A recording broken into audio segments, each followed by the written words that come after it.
ओम नमो भगवते वासुदेवाय। अथ प्रथम अध्याय। देवर्षि नारद की भक्ति से भेंट। सच्चिदानंद रूपाय भगवान श्री कृष्ण को हम नमस्कार करते हैं, जो जगत की उत्पत्ति, स्थिति और विनाश के हेतु तथा आध्यात्मिक, आदि भौतिक, आदि दैविक तीनों प्रकार के तापों का नाश करने वाले हैं।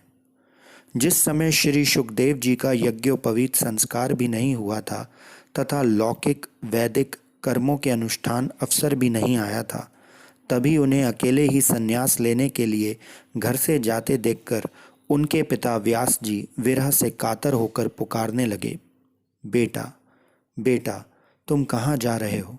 उस समय वृक्षों ने तन्मय होने के कारण श्री सुखदेव जी की ओर से उत्तर दिया था, ऐसे सर्वभूत हृदय स्वरूप श्री सुखदेव मुनि को मैं नमस्कार करता हूँ। एक बार भगवत कथा अमृत का रस स्वादन करने में कुशल मुनिवर शौनक जी ने नैमिषारण्य क्षेत्र में विराजमान महामती सूत जी को नमस्कार करके उनसे पूछा। शौनक जी बोले, सूत जी, आपका ज्ञान अज्ञान अंधकार को नष्ट कराने के लिए करोड़ों सूर्य के समान है। आप हमारे कानों के लिए रसायन अमृत स्वरूप सार गर्भित कथा कहिए। भक्ति, ज्ञान और वैराग्य से प्राप्त होने वाले महान विवेक की वृद्धि किस प्रकार होती है तथा वैष्णव लोग किस तरह इस माया मोह से अपना पीछा छुड़ाते हैं। इस घोर कलिकाल में जीव प्रायः आसुरी स्वभाव के हो गए हैं। विविध क्लेशों से आक्रांत इन जीवों को शुद्ध यानी दैवीय शक्ति संपन्न बनाने का सर्वश्रेष्ठ उपाय क्या है?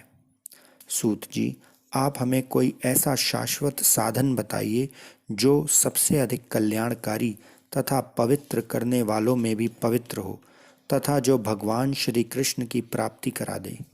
चिंतामणि केवल लौकिक सुख दे सकती है और कल्प वृक्ष अधिक से अधिक स्वर्गीय संपत्ति दे सकता है, परंतु गुरुदेव प्रसन्न होकर भगवान का योगी दुर्लभ नित्य बैकुंठ धाम दे देते हैं।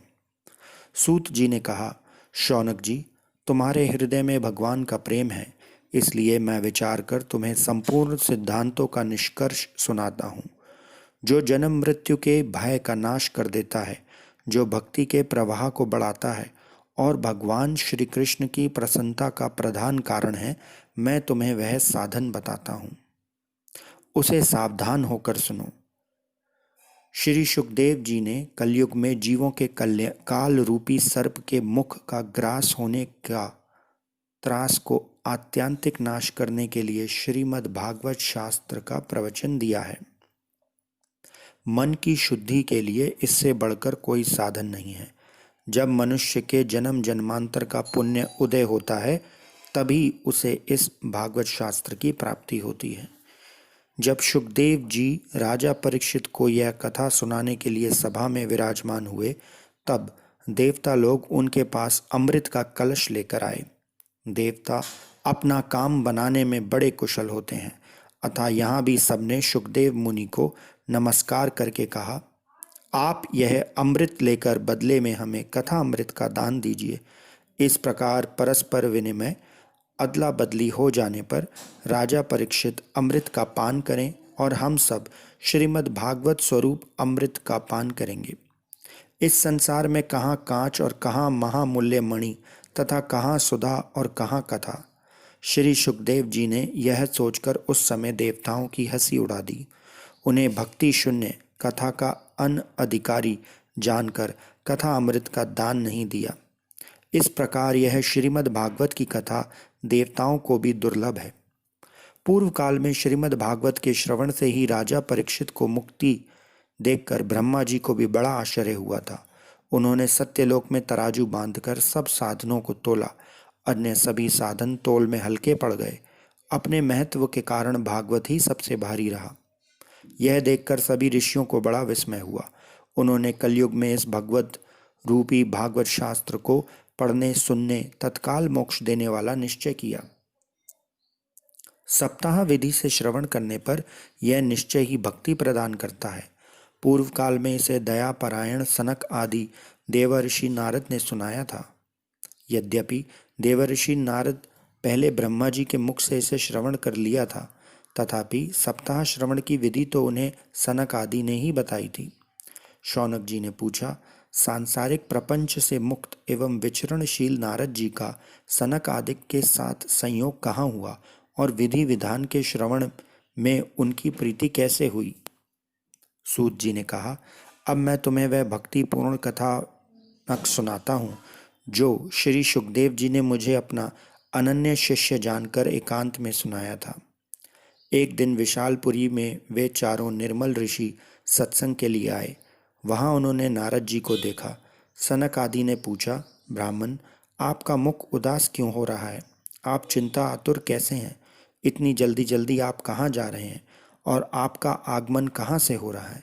इस समय तो आप उस पुरुष के समान व्याकुल जान पड़ते हैं जिसका सारा धन लुट गया हो। आप जैसे आसक्ति रहित पुरुषों के लिए यह उचित नहीं है। इसका कारण बताइए। नारद जी ने कहा, मैं सर्वोत्तम लोक समझकर पृथ्वी में आया था। यहाँ पुष्कर, प्रयाग, काशी, गोदावरी, नासिक, हरिद्वार, कुरुक्षेत्र, श्रीरंग और सेतुबंद आदि कई तीर्थों में इधर उधर विचरता रहा, किंतु मुझे कहीं भी मन को संतोष देने वाली शांति नहीं मिली। इस समय अधर्म के सहायक कली युग में सारी पृथ्वी को पीड़ित कर रखा है। आप अब यहाँ सत्य, तप, शौच, बाहर भीतर की पवित्रता, दया, दान आदि कुछ भी नहीं है। बेचारे जीव केवल अपना पेट पालने में लगे हुए हैं। वे असत्यभाषी, आलसी, मंदबुद्धि, भाग्यहीन, उपद्रवग्रस्त हो गए हैं। जो साधु संत कहे जाते हैं वे पूरे पाखंडी हो गए हैं। देखने में तो विरक्त हैं, किंतु स्त्री, धन आदि सभी को परिग्रह करते हैं। घर में स्त्रियों का राज्य है। साले सलाहकार बने हुए हैं। लोभ से लोग कन्या विक्रय करते हैं और स्त्री पुरुषों में कलह मच रहता है। महात्माओं के आश्रम, तीर्थ और नदियों पर यवनों, विधर्मियों का अधिकार हो गया है। उन दुष्टों में बहुत से देवालय भी नष्ट कर दिए हैं। इस समय यहाँ न कोई योगी है, न सिद्ध, न ज्ञानी, न सत्कर्म करने वाला ही है। सारे साधन इस समय कली रूप दवानल से जलकर भस्म हो गए हैं। इस कलयुग में सभी देशवासी बाजारों से अन्न बेचने लगे हैं। ब्राह्मण लोग पैसा लेकर वेद पढ़ाते हैं और स्त्रियां वैश्यावृत्ति से निर्वाह करने लगी हैं। इस तरह कलयुग के दोष देखता और पृथ्वी पर विचरता हुआ मैं यमुना जी के तट पर पहुंचा, जहां भगवान श्री कृष्ण की अनेक लीलाएं हो चुकी हैं। मुनिवरों, सुनिए, वहां मैंने एक बड़ा आश्चर्य देखा। वहां एक युवती स्त्री खिन्न मन से बैठी थी। उसके पास दो वृद्ध पुरुष अचेत अवस्था में पड़े जोर जोर से सांस ले रहे थे। वह तरुणी उनकी सेवा करती हुई कभी उन्हें चेत कराने का प्रयत्न करती और कभी उनके आगे रोने लगती थी। वह अपने शरीर के रक्षक परमात्मा को दशों दिशाओं में देख रही थी। उनके चारों ओर सैकड़ों स्त्रियां उसे पंखा झेल रही थीं और बार बार समझाती जाती थीं। दूर से यह सब चरित्र देखकर मैं कौतूहलवश उसके पास चला गया। मुझे देखकर वह युवती खड़ी हो गई और बड़ी व्याकुल होकर कहने लगी। युवती ने कहा, अजी महात्मा जी, क्षण भर ठहर जाइए और मेरी चिंता को भी नष्ट कर दीजिए। आपका दर्शन तो संसार के सभी पापों को सर्वथा नष्ट कर देने वाला है।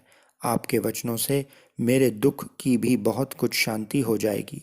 मनुष्य जब बड़ा भाग्य होता है तभी आपके दर्शन हुआ करते हैं।